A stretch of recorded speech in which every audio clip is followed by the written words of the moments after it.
So there is no greater financial or societal challenge to governments around the world than mental health disorders. Disorders such as depression, Alzheimer's disease, and other neuropsychiatric disorders rob the individual and society of mental capital and well-being. 1 in 4 of us suffers from a mental health disorder. Problems of Alzheimer's disease, schizophrenia, depression, mania, all of these disorders impact on our cognitive functioning. And this consequently impacts on our ability to look after things in our home and also to work effectively. So we need to detect early. We need to detect these disorders early and treat effectively early on.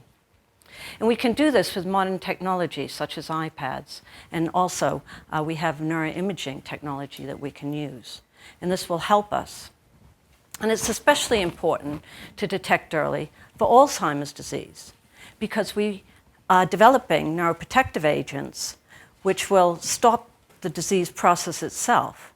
So we want to put these drugs into people before the brain damage is done, where they can still function in their home life and also have a good work environment and do well at work.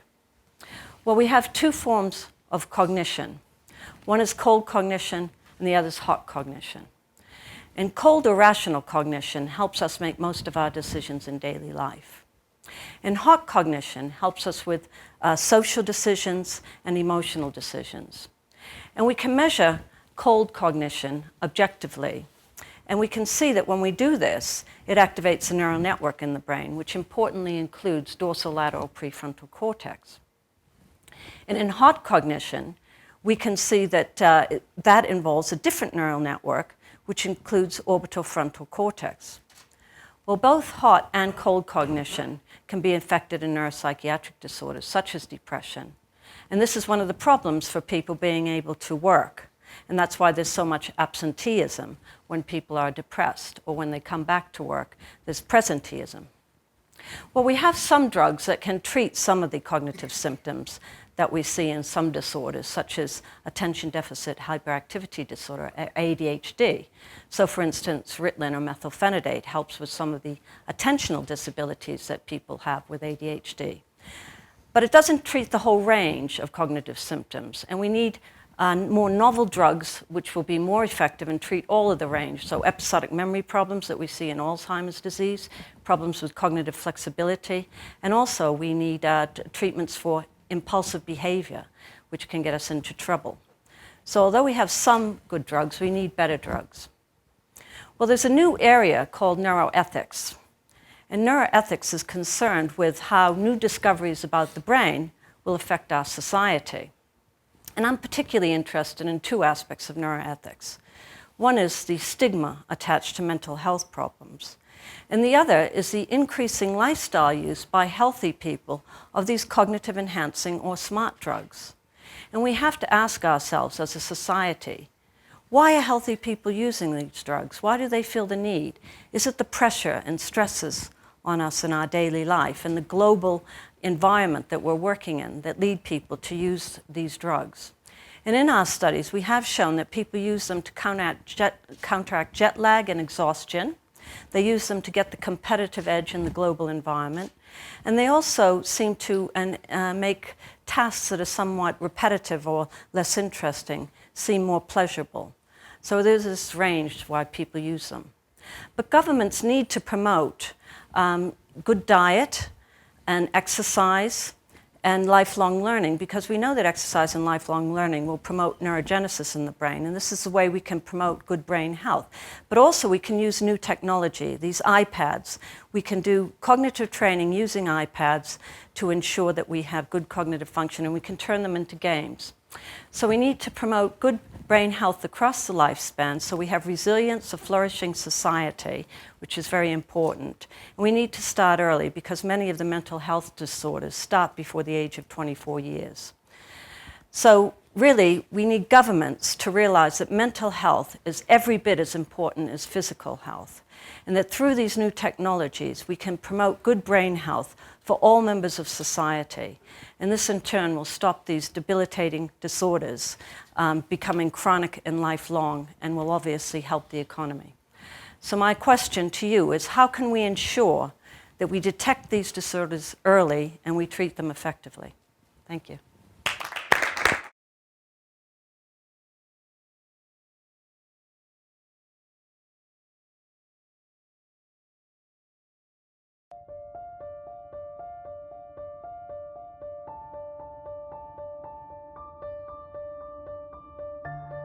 Hi, I'm Dr. John Kenworthing. Welcome to the short tutorial on your brain on anxiety and stress. It is essential to know how our brain responds to the stimuli which trigger an anxiety response, so that you are equipped to deal appropriately with anxiety. Let me highlight the key areas of your brain that are involved, and then I will explain what happens inside the brain. The thalamus is the central hub for sights and sounds. The thalamus breaks down incoming visual cues by size, shape, and colour, and auditory cues by volume and dissonance, and then signals the cortex. The cortex then gives raw sights and sounds meaning, enabling you to be conscious of what you are seeing and hearing. And I'll mention here that the prefrontal cortex is vital to turning off the anxiety response once the threat has passed. The amygdala is the emotional core of the brain, whose primary role is to trigger the fear response. Information passing through the amygdala is associated with an emotional significance. The bed nucleus of the stria terminals is particularly interesting when we discuss anxiety. While the amygdala sets off an immediate burst of fear, the BRST perpetuates the fear response, causing longer-term unease typical of anxiety. The locus coeruleus receives signals from the amygdala and initiates the classic anxiety response: rapid heartbeat, increased blood pressure, sweating, and pupil dilation. The hippocampus is your memory center, storing raw information from the senses, along with emotional baggage attached to the data by the amygdala. Now we know these key parts, what happens when we are anxious, stressed, or fearful? Anxiety, stress, and of course fear are triggered primarily through your senses. Sight and sound are first processed by the thalamus, filtering incoming cues and sent directly to the amygdala or to the cortex. Smell and touch go directly to the amygdala, bypassing the thalamus altogether. This is why smells often evoke very powerful memories or feelings. Any cues from your incoming senses that are associated with a threat in the amygdala, whether that threat is real or not, current or not, are immediately processed to trigger the fear response. This is the expressway. It happens before you consciously feel the fear. The hypothalamus and pituitary gland cause the adrenal glands to pump out high levels of the stress hormone cortisol. Too much cortisol short-circuits the cells of the hippocampus, making it difficult to organize the memory of a trauma or a stressful experience. Memories lose context and become fragmented. The body's sympathetic nervous system shifts into overdrive, causing the heart to beat faster, blood pressure to rise, and lungs to hyperventilate. Perspiration increases and the skin's nerve endings tingle, causing goosebumps. Your senses become hyper-alert, freezing you momentarily as you drink in every detail. Adrenaline floods to the muscles, preparing you to fight or run away. The brain shifts focus from digestion to focus on the potential dangers, sometimes causing evacuation of the digestive tract through urination, defecation, or vomiting. Heck, if you're about to be eaten as someone else's dinner, why bother digesting your own? Only after the fear response has been activated does the conscious mind kick in. Some sensory information takes a more thoughtful route from the thalamus to the cortex. The cortex decides whether the sensory information warrants a fear response. If the fear is a genuine threat in space and time, the cortex signals the amygdala to continue being on alert. Fear is a good, useful response essential to survival. However, anxiety is a fear of something that cannot be located in space and time. Most often, it is that indefinable something triggered initially by something real that you sense, but that in itself is not threatening, but it is associated with a fearful memory. And the bed nucleus of the stria terminals perpetuate that fear response. Anxiety is a real fear response for the individual feeling anxious, and anxiety can be debilitating for the sufferer. Now that you know how anxiety happens in your brain, we can pay attention to how we can deliberately use our prefrontal cortex to turn off an inappropriate anxiety response once a threat has passed.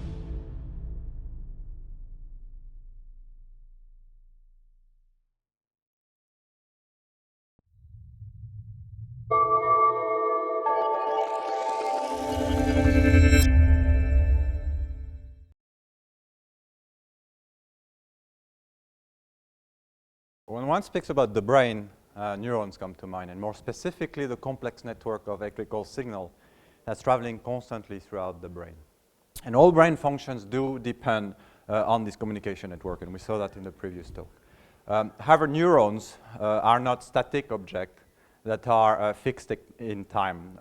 Those are deformable cells that can grow, squeeze into tight places, push other cells, and potentially die. And this is all dictated by the mechanical properties of the cell themselves and the protein network right underneath the cell membrane that's feeling external forces and potentially changing configuration in response to them.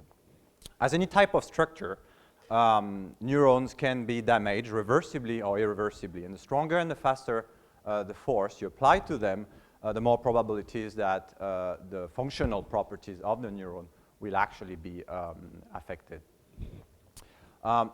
To tackle this challenge, people have been using different means, and one of them is computational modeling. And we went from 1970s really rough head model to very advanced patient-specific MRI and CAT scan-based head model that can be put in different situations that we'll see afterwards. The technique that's being used in general is called the finite element method, in which you take your real geometry, you discretize it in small elements, and you associate mechanical properties in each one to each one of these elements, whether it's stiffness, strength, or ductility. Once you have this head model, you can then put it in an environment of your choice and apply external forces to it. And that can be an impact, a punch, or even shock waves. You can then simulate how the whole of this head and all the organs inside it deform. You can measure the pressure and shearing and all these kind of forces. You can then zoom into one area of interest and then transfer those forces at the cell level and actually calculate how the cell is being deformed. However, neurons are first and foremost communication machine, and knowing how much they deform doesn't tell you much a priori on how healthy they are. And to do so, you need to go down one more scale, and you reach the protein scale. And using a technique that's called molecular dynamics, in which you actually track the movement of each one of the atoms individually. And we're looking here at an ion channel. And why do we look at an ion channel? Well, ion channel is an important protein in neurons. When a signal is reaching this ion channel, electrical signal, they do open up and organize an exchange of ions in and out of the cell. This potentially change the electrical voltage, the potential, right underneath the membrane locally, and that participates to the propagation of the signal. So you can easily understand now how deforming such protein will actually change the electrical property of the neuron itself. And this is one of many examples of a protein that's being damaged when submitted to an external force. Once you know that at the protein level, then you can go back up the scale and basically reach again the whole neuron level. And then if you send a signal on the right-hand side of your neuron, damage it in the middle, you can then measure the alteration and electrical signal on the left-hand side. And that's done at the neuron level. Again, you have different techniques that can be used to scale that up again to the neuron network, actually first neuron interaction level, and small network, then large network, and eventually cortical column. And this is actually done by the Blue Brain Project originally, now the U-Band Brain Project in Europe. That is from actually which those pictures have been taken. Once you know that, at large network level, you can finally reach the brain level. Okay, that's the main idea. And you can map electrical signal at the organ level to pathologies of traumatic brain injury, such as short-term memory loss, epilepsy, or even headache. So let's sum up a bit the approach that I propose here. We're going to the human scale, and you're applying an external force to the whole head. Then you're going to go down to the organ, brain, the cell, and then eventually the protein using numerical technique at each level. Then you're transferring mechanical property information to functional properties, whether it's electrophysiology or biochemistry, and go back up the scale to the overall brain function level.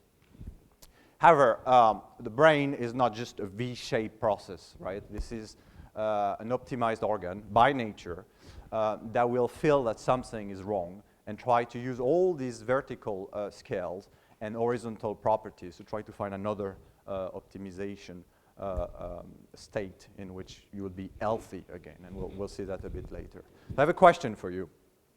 In my research, I need to go down to this very small scale, but how can we reach, can we actually link together mechanical properties and functional properties while staying at the macroscopic level without this very expensive numerical way to go down at the micro scale? So how do we link mechanics and function at the macro scale? And that'd be my question for you.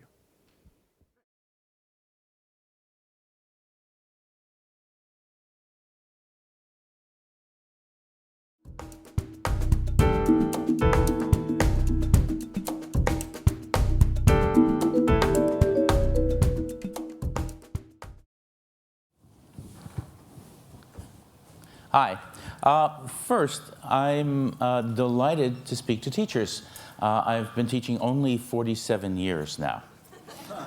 This is my 47th, 40 at UC Berkeley. And I want to start a little bit with what I do technically. I work on the relationship between the mind, the brain, and language. And what we've been doing for the past quarter of a century is trying to figure out exactly how the brain does thought and language, to model it with neural computation, to look at neuroscience in doing that, to take the cognitive linguistics and the experimental psychology and bring them together.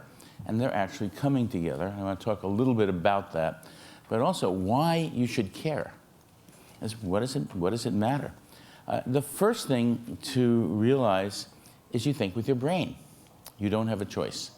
Ideas are not floating in air. The question is, how does that work? I mean, think of it this way. How do you get ideas out of neurons? Neurons just fire. But how do you get ideas out of them? Well, we'll give you some ideas as we go along. But we have a pretty good sense of how that works. Secondly, why should you care? All right, think of it this way. Yesterday, in the New York Times, there was a story that 1 out of 4 African-American children coming into kindergarten assume they're going to fail. Right? What is that about? Well, first, one thing we know is that you are born with 100 billion neurons, each connected to between 1,000 and 10,000 others. That gives you close to a quadrillion connections. And by the time you're 5, half of them have died. The half not used. And that's important. By the time you're 5, your brain has been shaped. And that's one of the reasons why early childhood education is absolutely crucial. One of the reasons why you must have it, why parents have to be involved in teaching. I mean, this is not just something that you just can pick up at any time. What you've done earlier matters, and matters a lot. So just to begin there, if anybody's going to talk about early childhood education, that should be sentence number 1, because most people don't know that. Very, very crucial. Second, because you think with your brain, every idea that you have is physical. Ideas are not floating in air. They are physical. And we've been studying the structure of those ideas. We know a lot about them after doing it I've been doing it for 50 years, working on this. Now, what we've been doing is figuring out the details of these. We'll get into that in a bit. But crucially, every idea and every connection of ideas that you have is given by a neural circuit in your brain. Okay? Now, many of those are fixed for life. They're there. They're things you learn, the ideas that you learn early, many of them early. And very often they are metaphorical ideas, which we'll get to. But the important thing is that if you do not have a neural circuit for understanding an idea, you won't understand it at all. It has to be close enough to what you're teaching. It has to be comprehensible. Otherwise, it'll go, quote, one in one ear and out the other. It won't make any sense. So when you're teaching, it's important to know what people already know. That's not trivial. It's extremely important to figure out because, you know, if I try to teach something that there's nothing that anyone can connect to, it's not going to be there. So that's the next sort of obvious thing to understand. Okay, what happens after that? Well, the big thing to get is that the classical view of what reason is has failed, and that's important. Let me try to give you a sense of what I learned about reason. I learned that it was all conscious. It's 98% unconscious, and it has to be. Why? The brain functions in parallel. Reason functions linearly. Consciousness functions linearly. You have massive parallelism. You could not be consciously aware of most things going on in your brain. It's an impossibility. Most things are going on, and you don't know they're there, but they're structuring your conscious thought. So if you think you know what you're thinking, you probably don't. But there are ways to find out, and that's important. So second, and what we've been doing is showing how you can find out. So that is crucial. Another idea that is taught about reason is this, that reason is abstract and it's embodied. And not just embodied in the brain, but it comes out of your actual physical embodied experiences in ways that we'll talk about in a bit.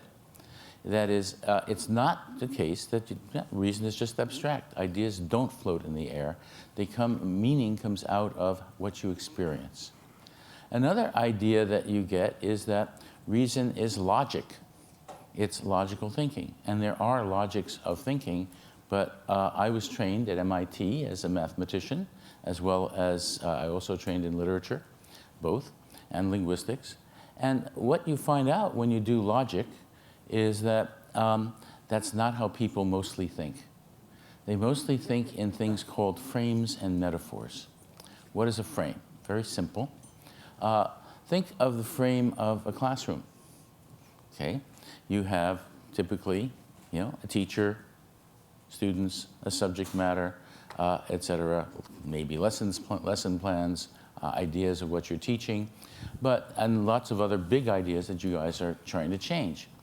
But there are other things that don't happen in a classroom. You don't have surgery in most of K-12 classrooms. You don't have, hopefully, herds of elephants coming through your classroom. Things don't happen there, other things do. Right? In this, there are things called semantic roles. You're a teacher, that's a role that you play. Students play a role, they come in. They may be of any age, and they're still students. You may be of any age, you're still a teacher. Okay? That is, you play that role. That is what a frame is. It has roles, it has things that happen in whatever you're talking about or thinking about. Metaphors are not in language, they're in thought. The language is superficial. The language is real, there are linguistic metaphors, but metaphorical thought is much, much deeper. So let me give you a feel for that. Here's one. You've heard of the Fiscal Cliff, right? You probably have heard of it a lot, right? Now, other people have pointed out, economists have pointed out that there is no such thing, that, it's not there. What happens is they've tried to change the metaphor, and it doesn't work. Make it a fiscal hill, doesn't work. A fiscal curb doesn't work. The austerity bomb doesn't work, etc. Why? What happens is this. The fiscal cliff is what we'll call a super metaphor. It is something that has what is called a cascade of other deeper metaphors supporting it. That cascade is fixed in your brain, and it's hard to get rid of it. And let me try to give you a feel for how powerful that can be. you have a metaphor that is around the world, but many metaphors are learned everywhere, simply through experience, like more is up, less is down. Why is more up? You pour every water in the glass, the level goes up. There's a correlation in your experience, and that correlation in your experience is registered in your brain in two different parts, and you learn a circuit connecting them. That circuit in your brain is more is up. Now, in that, you understand the stock market is going up, the GDP is going up or down, etc. If you look at the graphs that you have of, let's say, of the GDP or a stock market graph, it's going to go forward and up or down, right? Perfectly normal. Why should you have an economy seen as moving? Ever thought of that? An economy is the collection of economic activity. There is a general metaphor that action is motion. You say, how is your project coming along? How are things going? Well, I'm stuck, hit a brick wall, all of those things, right? Action is motion. And the economy is seen, therefore, as moving. Why is it moving forward? Because the future is ahead and the past is behind, right? There's a reason for that. We're looking ahead to things. That's why it's moving forward. And then you have a measure of economic activity to go up or down. Fine. Now, what is the fiscal cliff about? When Bernanke introduced this, what did he say? He said, he had in mind the idea that, well, the economy might go up a little for a while, but if certain things happen, it could go way down. And you have a picture of this cliff. So far, so good. But what do you know about a cliff? It's not just something that goes down. It's dangerous, right? You could drive off a cliff and die. Falling is failing, right? If you die, that's the end of it. And if the economy dies, it's non-functional, right? Like the computer dying, it's non-functional. Metaphorically, the fiscal, and therefore you're going to be afraid of it. The fiscal cliff has all of those things at once. All of those frames and metaphors are there simultaneously in the fiscal cliff, but not in the fiscal hill or the fiscal curb or any random metaphor. You can't just replace a metaphor and have it fit reality. The fiscal cliff does not fit reality at all, but it's there, and it's going to stay there because it's so deep, right? So one of the things you need to know is, what are the other deep metaphors that are there? They're important if you're teaching, and they're all over the place. By the way, is there some water? Because I could use some. Sorry. Rescue. Thanks. Terrific. It even has lemon in it. Cool. Now, there's another very deep thing that we learned, I learned about when I went to school, about rationality. Rationality is supposed to be about self-interest and maximizing that self-interest. And one of the things that has been learned in neuroscience is the following. In 1996, a remarkable thing happened in Parma, Italy. In the neuroscience lab of Professor Rizzolatti, and I've been in the lab, they were studying, and I've worked with people there, they were studying macaque monkeys. And they were trying to figure out exactly what neurons were firing when the monkey did certain tasks.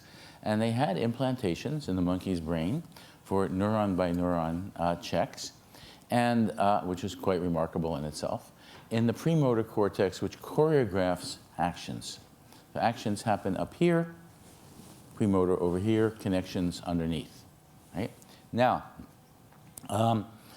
if you're going to pick up something like this glass and take a drink, I have to do lots of things. I have to raise my shoulder, I have to hold it, I have to move my elbow. Each one of those is one thing that is done up here in the motor cortex. Those actions are choreographed elsewhere in the premotor cortex. And what they discovered was this. They had trained the monkey to, let's say, eat bananas. Peel a banana and eat it. Eat peanuts, fine. Press a button, grab a ring, grasp objects, let them go, things like that. And they could find out what was firing in the brain. One day, one of the people running the experiment, who I've since gotten to be friends with, went out, had lunch, the experiment was going fine, came back, saw a pile of bananas, started peeling it and eating it, and heard the machine go click, click, click, click, click, as if because the monkey's brain was firing.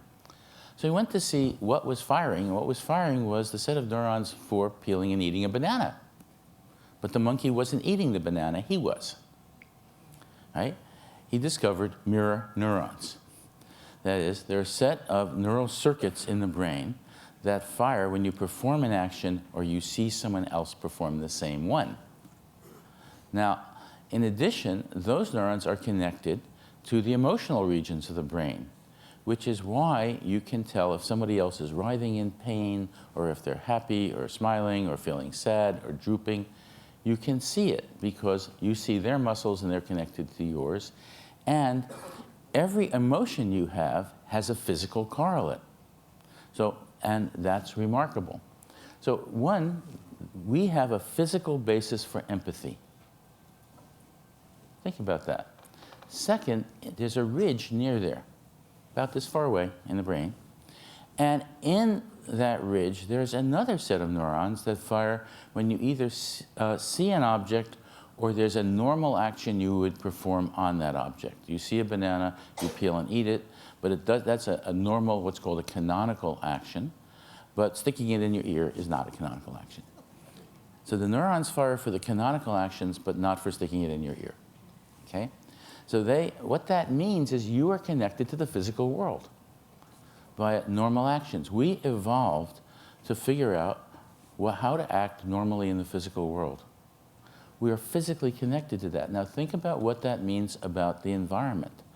The word environment suggests it's outside of us. It's actually also inside of us. You cannot enact in the environment without it being inside of you. And that changes the whole idea of what environmentalism is. Right? We can get into that later. It's a very important change. So one thing is this, about emotions. Very important thing about emotions. There are certain parts of the brain that fire when you're feeling certain emotions. Those are connected physically to your body. So, for example, when you experience anger, your skin temperature goes up about 0.5 degree. Your heartbeat rate goes up. Your blood pressure goes up. It's harder for you to see accurately. It's harder for you to do fine movements accurately, right? Standard things. It turns out that that physiology of anger gives you the metaphors for understanding anger. That's why you can say, my blood is boiling, he's red in the face, etc. He's about to blow up, okay? And on and on. We've studied this in very great detail, and there are now long studies and books on this for the full range of emotions. They all work metaphorically by the physiology of the emotion. What you learn about the brain and how it's connected to the body shows you how you're thinking, and therefore also how you're speaking, and what those ideas are. They're not separate. Now, one of the most important discoveries about the brain is this. When you are imagining something, the same part of the brain is used as when you're actually experiencing it. So when you're imagining seeing something, the same part of the brain is used as when you're actually seeing. When you are imagining moving some part of your body, the same part of the brain is used as when you're actually doing it. So there are fMRI studies. They'll put people in the machine and say, okay, imagine you're, kick first. Move your leg to kick a soccer ball. You move their leg, a certain part of the brain up here fires. Now, move your hand to grasp a baseball. Okay, they move their hand, it fires there. Now, imagine move your mouth to bite an apple. Fires there. Fine. Now, imagine, don't move anything. Imagine kicking. Same part of the brain fires. Imagine grasping, same part fires. Imagine biting, the same part fires. The same part of the brain is firing when you're imagining as when you're doing. And it also is true when you are remembering, when you are dreaming, and when you're understanding language. Language is, the meaning of language involves mental simulation in your brain, right? You are simulating what you're understanding in your brain. And when you're doing that, you're also engaging your mirror neuron systems to understand and connect with other people, and your canonical neuron systems to connect with the world. That is, you are connecting with people when you are reading. So now think about reading novels. What is involved in that? Or reading poetry, or understanding art, or involving, or seeing a play. What you're doing, if you understand it, is simulating what is going on. You're becoming part of those people. You're understanding that, and you're imagining things that don't exist in the world, but that you could experience through them, right? What you're doing is learning how to simulate things. Now, you can simulate things all the time through, which don't exist. You can make up things that don't exist, and the question is, how are you doing it? What is the brain mechanism? Let me give you an example. Imagine a flying pig whose name is Pegasus. Okay? What does that flying pig look like? How does it fly? What? Wings. It has wings. Where are the wings? On its back. Which way is its snout directed relative to the wings in terms of its direction of motion? Horizontal. It's going horizontal and forward, where the beak of a bird would be, right? How did you all know that? Saw the movie. You saw the movie? But there's another kind of flying pig whose name is Super Swine, who's got a cape. It goes like this. Okay? Now, the point is, you can do this instantly in about half a second. How? Okay? The name for this phenomenon is neural binding. And what it does is this. If there are circuits for taking ideas that you already have, pigs and birds, and binding the relevant parts together. The wings of the birds, the shape of the pig, and so on. And you can't move things in your brain. All you can do is have connections between them. And the question is, how do you get those connections? And that's what we're figuring out. It's a fairly straightforward way, given what we know about neural learning. I'm not going to give you a lecture on neural learning. But it's crucial. Your brain can do this like that. You can imagine new things. And the question is, how do you get trained to imagine new things? It's a natural thing that your brain can do. And that is by reading poetry, learning to understand it, through drama, through the arts, through folk tales, through all of those things. Now, let me talk a little bit about mathematics, because one of the things that you are constantly taught is the following. We need to teach more math and science in the schools, and we do. Let's not debate that. And we also need to have more innovation in our economy. We have to out-innovate everybody else, right? We have to have new ideas, which is why we have a big ideas conference, right? That's why you're here. The big ideas come from neural simulation, which comes from reading and thinking and putting things together and all of those things. It doesn't just come from learning the math and science, though there are big ideas in math and science, but they're not training the imagination in just that way. And that's important. It is important, if you're going to think about innovating anything and train people to do that, to have them read and learn about the arts. And by the arts, I include the visual arts.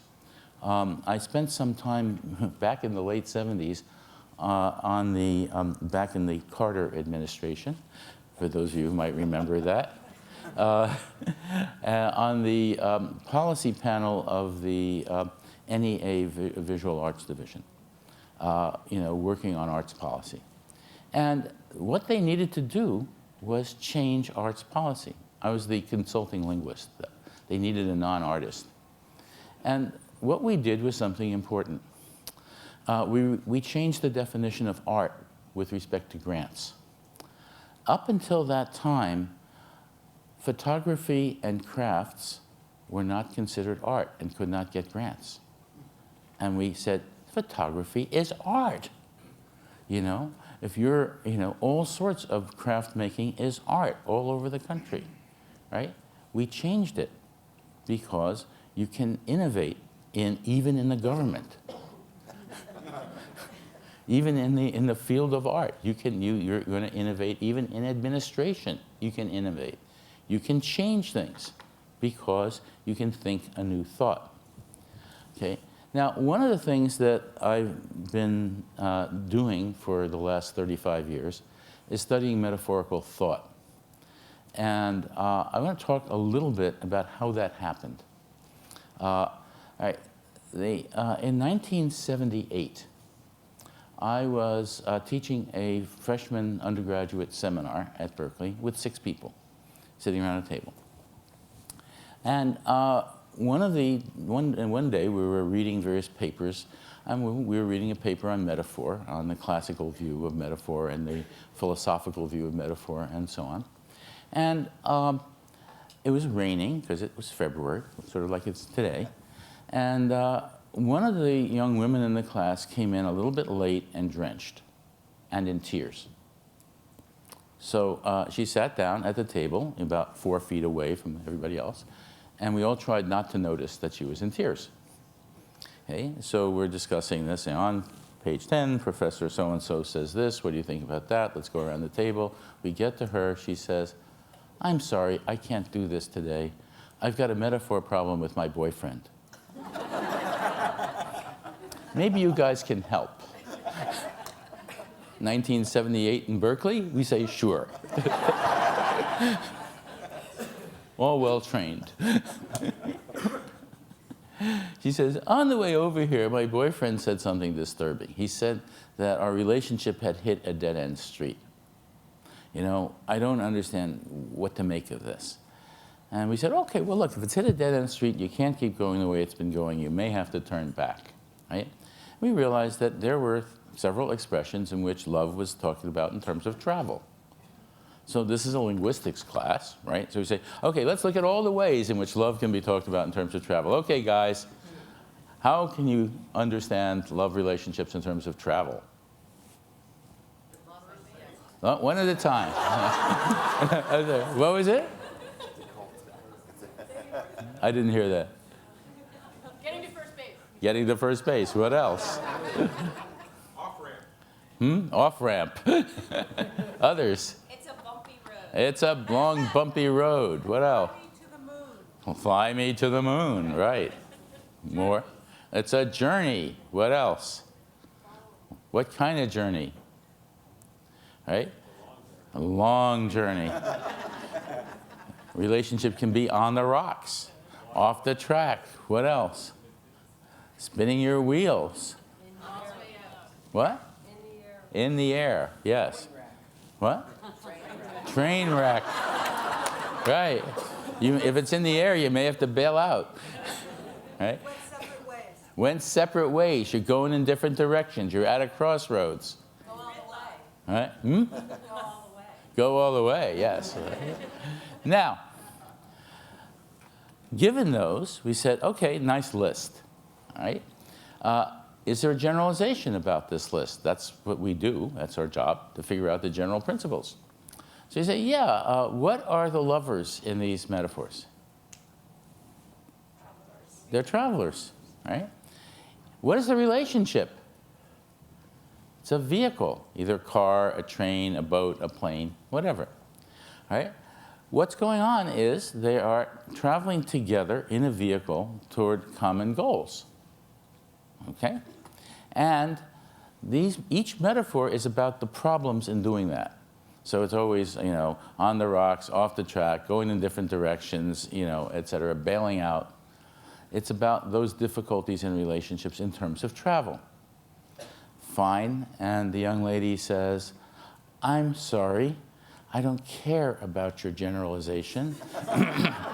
My boyfriend is breaking up with me. He's thinking in terms of this metaphor.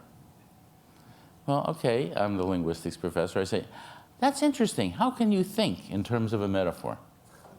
How does that work? Okay? Let's take spinning your wheels in the relationship. Okay? You have that. Is there an image that you have? No. Right? Where are the wheels? Are the wheels, is it just wheels, or are they attached to something? In mud. They're in mud, in sand, and is there something that they're attached to? Or just the wheels? The car. Okay, it's a car. Is the car moving? No. Do you want it to be moving? Yes. Are you trying to get it moving? Yes. How do you feel? You all know the right answers. Now, given that image and the knowledge about the image, let's apply the metaphor, which is basically a mapping from travel to love via lovers or travelers, etc. Okay? So the lovers are travelers in that vehicle. The love relationship is not getting anywhere. It's not going toward their common life goals. They're trying to get it to move, to go somewhere, and they're frustrated. And that's what that idiom means. Right? Now, it turns out that they all work like this. There's a general metaphor that maps travel to love, and that this works for all sorts of cases, whether you're going in different directions. They mean different things because each of those is a separate image with separate knowledge, but the general metaphor applies to it. That's cool. Okay? It's like what we saw with the Fiscal Cliff. It's a deep thing. Now, what we learn from that is that metaphorical thought is normal. Now, how is that possible? How do you learn metaphorical thought at all? The answer is you use your brain, and you don't know you're using it. And you're usually a little kid. So, how do little kids learn metaphorical thought? And when do they learn it by? About 2 years and 9 months, maybe 3. I have a 3-year-old granddaughter. She's doing just fine. All right, how does that work?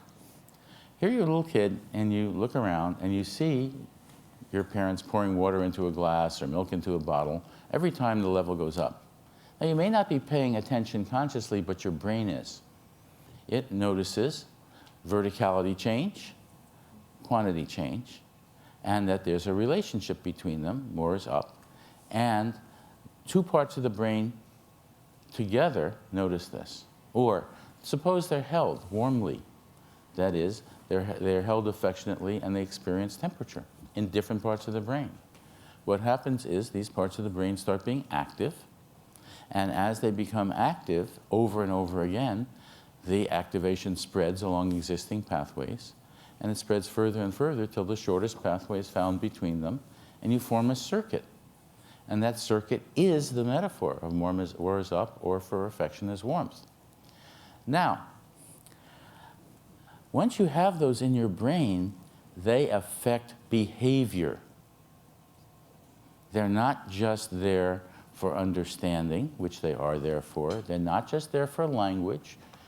They affect what you do. You live according to them. You know. So, for example, we understand time as a resource, a money-like resource. You spend time, invest your time, budget your time, etc. And you live that way. We have a clock right here, right? Telling me the time, how much time we have for this talk, right? We live by that metaphor. And we live by lots and lots of them all over the place. Now, the experiments are cool or warm, depending on how you think about it. So, here's an example. At Yale, which is a pretty cold place in the winter, John Barge and his students set up an experiment where they brought in subjects and they gave half of them a warm cup of coffee, nice in the winter, and the other half a cold cup of coffee. And then they brought them in and said, now we're going to start the experiment. Tell us, imagine you've met somebody, what are they like? The guys who got the warm cups of coffee met friendly people. And the other guys met unfriendly people. All right, similar experiment in Toronto. which is also cold in winter. Okay? They bring in some subjects, usually college sophomores, and they go into a room, and the people in the room are told in advance who the subjects are, and they say, okay, some of them we're going to snub. We're going to treat them, act like they're lepers. Other people are going to be very warm about, we greet them, we'll be friendly, etc. In a systematic way. Right? Now, afterwards, these people leave, and on the way out, they're asked to judge the temperature of the room. The ones who are treated warmly say it's 5 degrees warmer than the ones who are snubbed. Okay? Now, I can go on and on. There's a marvelous book that just came out about a month ago called Louder Than Words by Benjamin Bergen. And it is an introduction to how the brain works and how the mind works through 200 such experiments. Beautifully done and funny, because he's hilarious. Now, so if you're interested in this at all, Louder Than Words is a great book. It's also very readable, easy to understand, and so on. I recommend it very highly. But the point here is that how you behave has to do with the metaphorical cascades that you learn and that stay there with you all your life. They're there. And that's important to know. Now, what else is important to know? We know from empathy and from the mirror neurons, which are the basis of empathy, that there are a couple of ways that you can teach. You can be a nurturant teacher, empathizing with your students, or you can be a strict teacher, trying to discipline them, periodly, getting them to do what you want, period. And those are very different ways of teaching. And they have very different effects on students. When you're teaching to the test, you're trying to just give them information, and there's another metaphor used. And that metaphor is what is called the conduit metaphor. It's one of the major metaphors for communication. It says that ideas are objects, words are containers, and communication is putting the ideas into words and sending them to somebody else who then takes the same ideas out of the words. You've heard this theory. It doesn't work. It is absolutely false. That's not how you communicate. Other people have to have the same brain, the same kinds of metaphors, the same kinds of frames. They have to have a basis in the neural structure to understand what you're saying, right? Teaching is a two-way street, always. It's not the conveying of information. It is not the conveying of information. That is, learning involves something active. You've got to do something, right? Now, one of the problems with the way that computer teaching is done is it's all too often done by assuming a conveying of information. I'm going to sit there on the screen and be passive, not move, and I'm going to convey you information that somebody else is going to get. Wrong. They're going to have to interact in some way. They're going to have to be doing something, and preferably not in front of a computer. Preferably with a real human being, because if you're really learning something, it's largely because you care about it. And you care about it when someone empathizes with you, right? This is very important. Now, you may wonder why it is that certain kinds of people with political ideas are very much coming down on teachers these days. Why do they want to get rid of teachers? Teachers are wonderful. Why? Because if you look at their ideology and the way they think about the world, it's in terms of strictness, not in terms of nurturance. It's in terms of strictness in the economy, in business, in every aspect of life. And it's very different than if you're thinking in terms of nurturance and caring. One of the reasons that they want to privatize education is to control the content of it, but also how it is taught and who teaches it. And they want to get rid of nurturers. You. That's serious.